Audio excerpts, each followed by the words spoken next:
कदाचित तुम्हाला माहित नसेल माझे सीएमचे काय संबंध आहे. नाही आपले आहेत. मा येले नाही कुणाची, नरेंद्र मोदीची, देवेंद्र फडणवीसची तिथे पैसे रोखायला हो. आणि कसं एक लक्षात घ्या, एखाद्या आमदाराला अडवता येतं हो.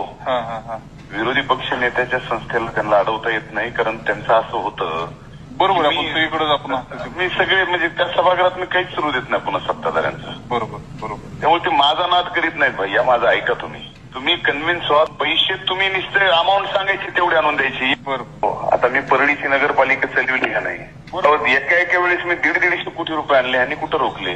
बरोबर. नाही, यांचं खातंही आमच्या बहिणीचं किती दिवस राहील ग्रामविकास हेही तुम्हाला मी सांगतो, काही खरं नाही. याच्या उपर बी पुढे कसं काय घडतं हे आज कसं आपल्याला सांगता येणार नाही. बऱ्याच जुळवाजुळवी व्हायला लागल्यात वरच्या लेवलवर. त्याच्यामुळे आता समजून घ्या, तुम्हालाच सगळं बघायचं आहे आणि सगळ्यांनी खाली काम केलं तर आम्ही आपलं बोंबलत फिरतो वर राज्यात घोडे लावीत सगळ्याला. बरोबर. आणि खाली बघा सगळं, फक्त खाली आम्हाला बघायची वेळ